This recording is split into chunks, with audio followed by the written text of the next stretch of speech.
No matter how old you are, 50, 60, or 70, there is one thing that will always remain relevant. Either money works for you, or you work for money. Now imagine this statistic. 7 out of 10 Americans of retirement age today rely on Social Security as their primary source of income. This is a reality that could have been different if people had once known what I'm about to tell you. Financial freedom is not a privilege for the young or the chosen. It is a skill, it is a strategy, it is discipline, and most importantly, it is a decision. In this video, I will share with you 7 proven strategies that not only brought me peace in turbulent times, but also gave me real power over my life. Strategies that work regardless of how old you are or where you're starting from.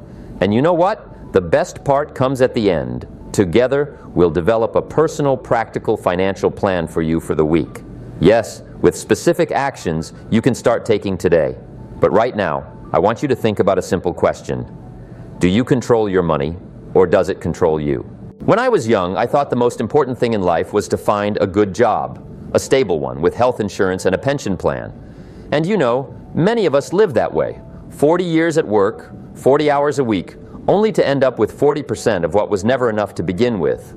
All of it, in the hope of a peaceful retirement. But here's the truth that was revealed to me when I was 25. It doesn't matter how much you earn. What matters is what you do with it. I remember my first meeting with Earl Schaff, my mentor.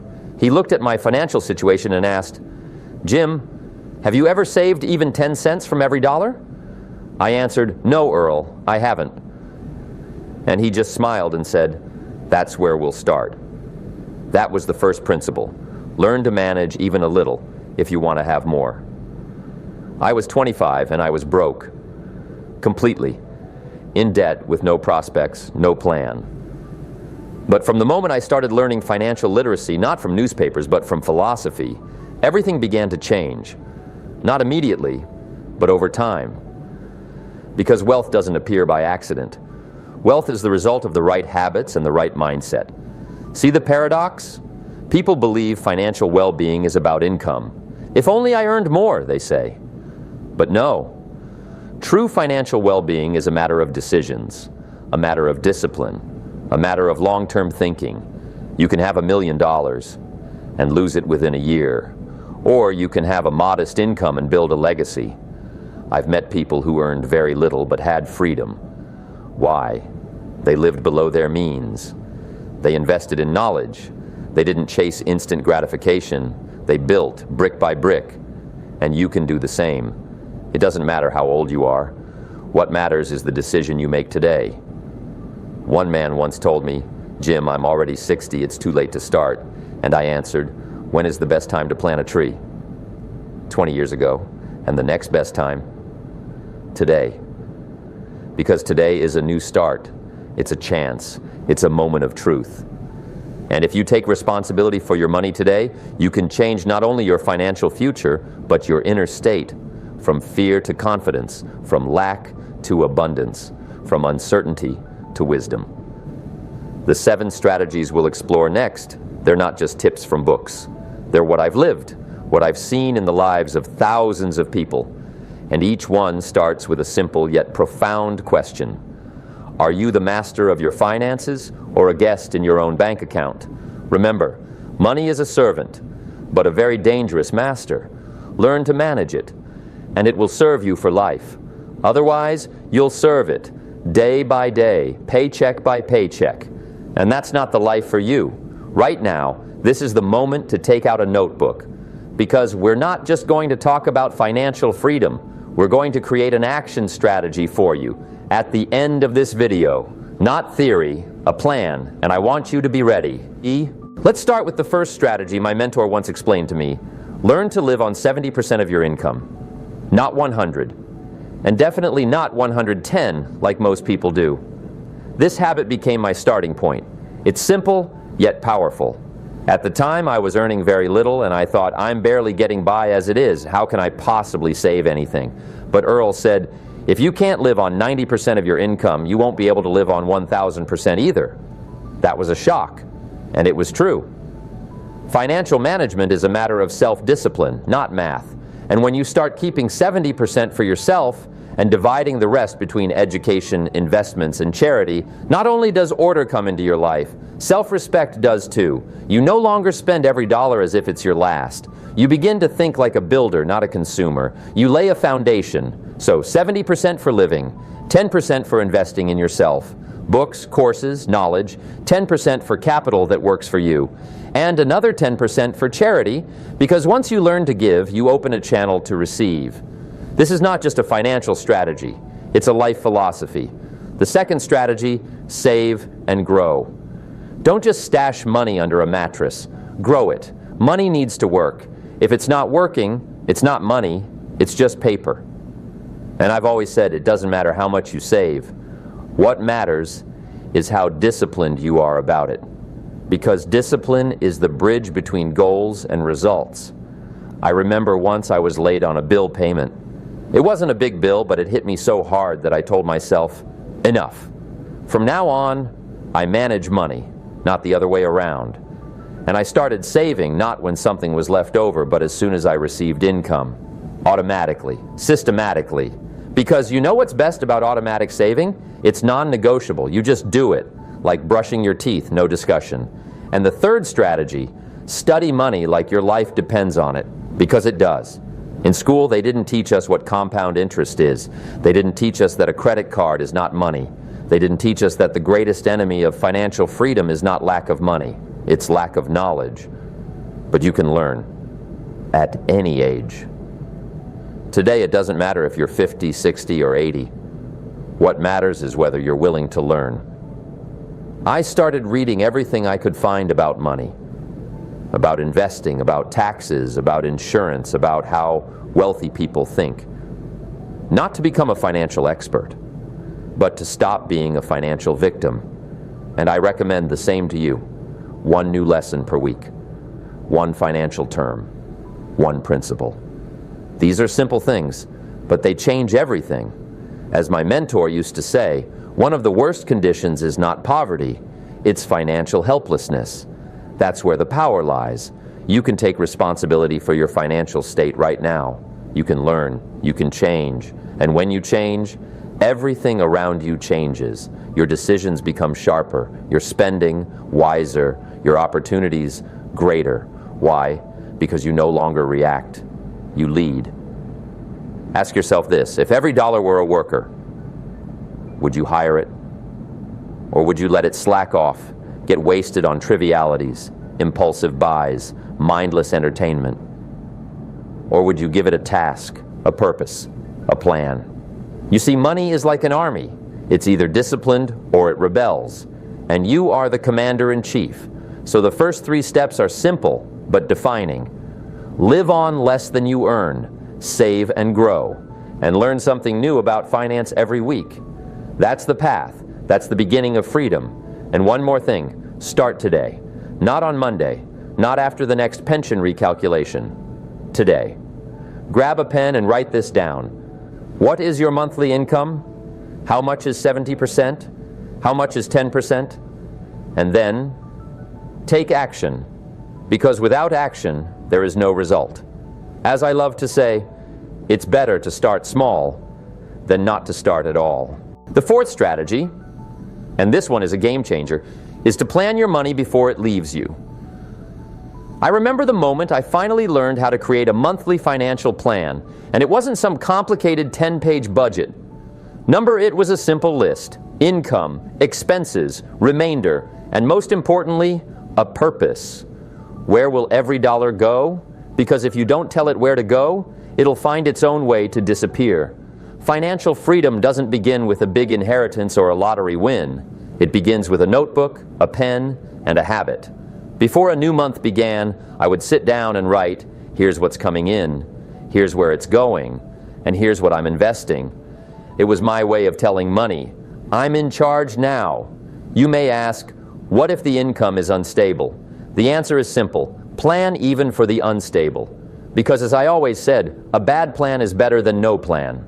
An unstable income isn't an excuse. It's a call for even greater responsibility. Make a minimal projection. Determine a survival baseline and work with it. And when more comes in, don't spend it right away. Make the surplus work for you. Everything that goes unplanned sinks into emotions. Think about it. How many times have you made a spontaneous purchase and regretted it later? That's not a financial decision. That's an emotional reaction. But the moment you start planning, you start acting based on goals, not impulses. That is financial maturity. The fifth strategy, and one of my favorites, is to create assets, not just save money. Because money by itself doesn't give freedom. It must be turned into something that works without you. My whole life I've said, don't work just for money, make money work for you. And here's the big trap. Many think, well, I'm not an investor. I don't have enough to buy or invest in anything. But an asset isn't always about stocks or real estate. An asset is anything that brings you income or value over time. Skills can be an asset, a small business, an asset, even a well-written book that's read for years and it is an asset. I started with buying books and turning them into knowledge into ideas, and ideas into products. Then I learned to invest in teaching others. Teaching created workshops, workshops created income, income became capital, and again into assets. That's the cycle of power. You can start simple, one step, and you're in the game. Think, what skill do you already have that can be turned into income? What do you know? What do you own? Who needs your experience? How can you create an additional stream? See, at an older age, you have one advantage, experience. And if you structure it, it becomes an asset. Now, one of my favorite quotes, rich people look for opportunities, poor people look for excuses. And I know that may sound harsh, but it's the truth. While someone says, I'm too old to start a new business, another opens an online store from home. While one puts $50 in an envelope, another invests it in a book that changes their mindset and earns thousands. The difference isn't in age. The difference is in mindset. And one more thing, don't be afraid to lose. Many people fear investing because there's risk. But remember, the biggest risk is doing nothing. Inflation eats your savings. Life gets more expensive. And if you're not growing, you're actually losing. So smart risk is not a problem. It's a required part of growth. So what do we have so far? We're not just saving anymore. We're planning. We're not just cutting expenses. We're creating assets. We're not waiting for miracles. We're building our financial foundation. And that's the path to true stability. Look at your situation. Think, what among what you already have could become an asset? Maybe you have a spare room. It could generate income. Maybe you have time, and you could teach others what you know. Don't limit yourself to traditional paths. Wealth is creativity, it's strategy, and it's the constant question, how can I turn time and knowledge into income? Remember, it's not about how much you have right now, it's about what you do with it. The sixth strategy, and it transforms not just your money, but your relationship with yourself, is keeping personal financial records. Let me tell you plainly, if you don't track your finances, you're not in control of your life, period. There was a time I lived by feel. It seemed like I still had money, as long as I could buy a coffee. But that's not a financial decision. It's a blind reaction. My mentor asked me, Jim, how much did you spend on food last month? I said, I don't know, but I don't think it was much. He smiled and said, show me the numbers. And that's when I realized, I think means I don't know. And I don't know means I'm not in control. Since then, I started writing everything down, first in a notebook, then on cards, later in a simple spreadsheet, and something changed, not in the money, in me. I started seeing where my unnoticed expenses were going. I saw how much I actually earned, how much I spent on things that didn't matter, and most importantly, I felt in control again. And from control comes peace. Tracking is your financial consciousness. It's a mirror you may not always enjoy looking into, but in it lies the truth. And that truth makes you stronger. So my advice to you is, grab a notebook or open a file and start today. Write down how much money came in this month, how much went out, where, what's left, and most importantly, what does that tell you about your habits? Because money doesn't lie. It clearly shows what you truly value. You might say personal growth is important, but if your records show $0 spent on books and $300 on cafes, the reality is different. That's why tracking isn't just about controlling expenses. It's about being conscious of your life. But let's move on. The final seventh strategy, the deepest one, is to think in terms of legacy. Instead of asking, how much will I earn, ask yourself a different question. What will I leave behind? Financial well-being isn't just about a comfortable retirement. It's about the mark you leave. What kind of money culture are you passing on to your children? What spending philosophy do your grandchildren see in you? What saving, investing, and responsibility habits will they inherit or not? I know many people think, I don't have much to leave behind. But you don't have to leave just a bank account.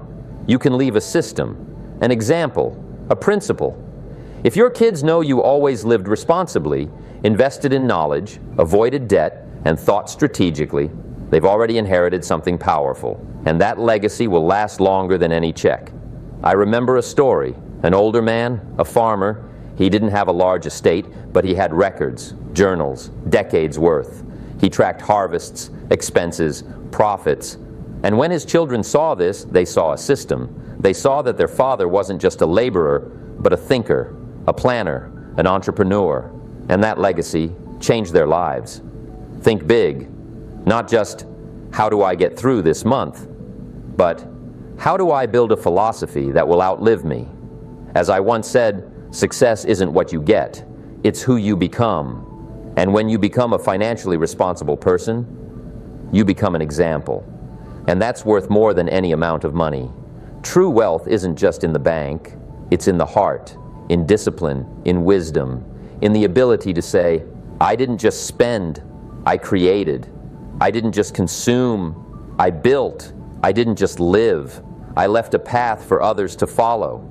And you know the best part? It doesn't take millions. It takes decisions, small, daily, consistent ones, to calculate, to save, to preserve, to give, to teach. That's the formula. So let's draw the line. We've walked through 7 strategies, from expense control to planning, from investing in yourself to building assets, from habits to legacy. And now I want you to take one more step. Apply them, because knowledge without action is just intellect, but knowledge with action is power. And now, it's time for action. You know what separates those who just listen from those who change their lives? Reflection and decision. Because you can watch hundreds of videos, read dozens of books, and still stay in the same place. Or you can pause, look in the mirror, and honestly ask, where am I right now, and what am I ready to change? I invite you to do exactly that, right now. Find a quiet moment. Grab a notebook, a sheet of paper, or your phone, and allow yourself an honest conversation with yourself.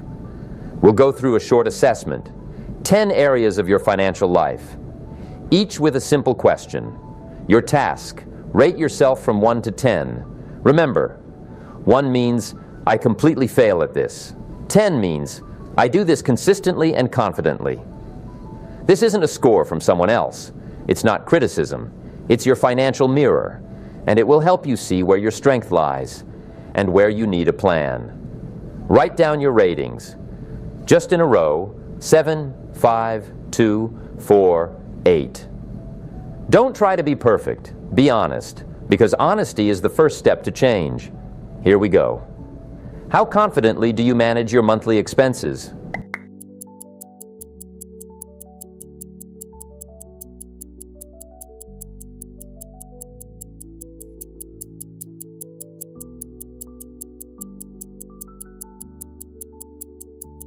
How regularly do you automatically set aside part of your income without overthinking it?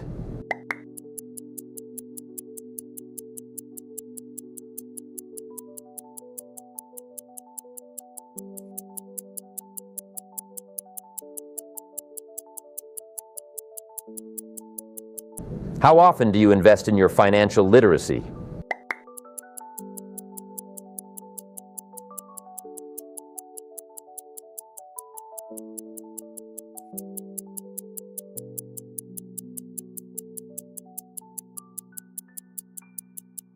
How clearly do you understand where your money goes each week?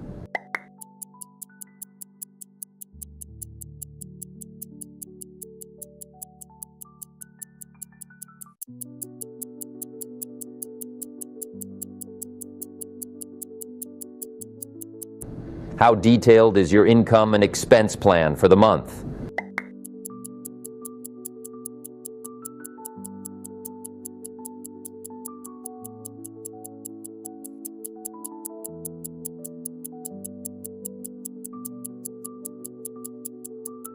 Do you have at least one asset that brings income independently of your job?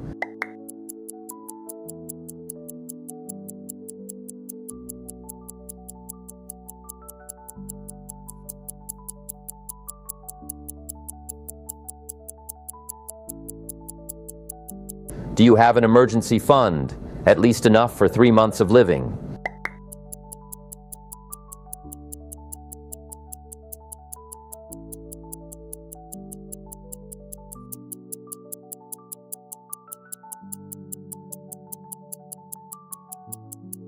How free are you from debt and credit obligations?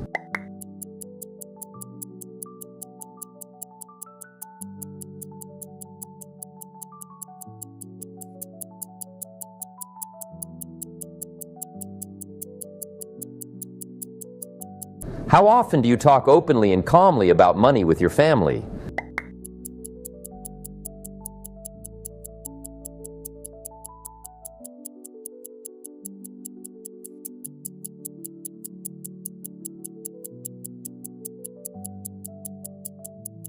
How confident are you that you are passing on a financial culture to the next generation?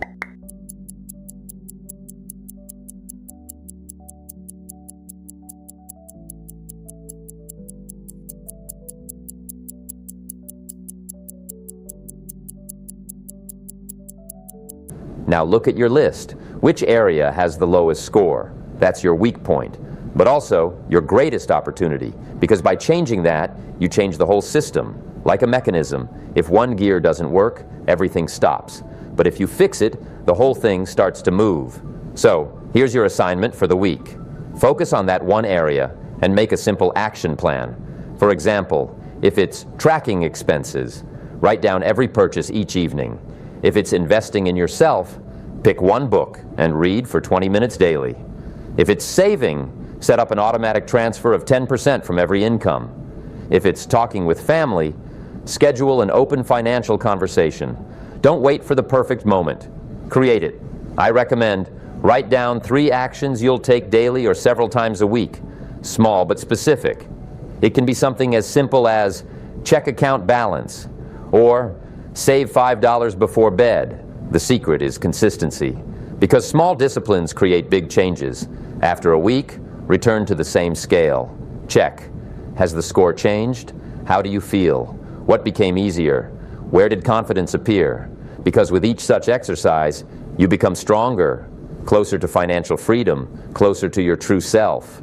And here's what I'll tell you in the end. In this process, there is no failure. There's only movement and a pause. If you're moving, you've already won. And so we've reached the end of our journey together. 7 strategies that lead to financial well-being. 7 directions you can choose and turn into your new reality. Because in the end, success is not an event. It's not a number. It's not an accident. It's a lifestyle. It's habits. It's a philosophy. And when you begin to think strategically, act with discipline, and live with a sense of responsibility, you're not just managing money. You're building a life. I've always said you can't change the past, but you can change the path you walk from here on out. And you can do that from any point, at any age, with any beginning. All it takes is a decision. Now I want to ask you for one simple thing. If this video was helpful to you, if even one idea made you pause, reflect, and feel empowered, share it. Click like. It might seem like a small thing, but it means we're heading in the right direction. If you haven't subscribed to this channel yet, do it. Not because it's just content, but because here you'll find support, ideas, a mindset system that helps not only to live, but to grow, and more. I want to hear from you. Leave a comment sharing which of the 7 strategies was the most important for you. And what will you start with this week? Your words might be the spark someone else needs. Because as you now know, knowledge blossoms through action and through dialogue. Friends, the world is changing, the economy is changing, but some things remain constant. Discipline, wisdom, responsibility. And if you have these qualities, you have the power to create any financial future you desire. I believe that, and I believe in you. Remember, you are the architect. Your thoughts, the blueprint, your actions, the tools, your life, the project. And every day is a chance to lay down another solid brick, so be bold, be consistent, be someone who doesn't just survive in the world of money, but leads it with dignity, intelligence, and inspiration. And I'll see you in the next video. We have more work ahead, and even more victories to come.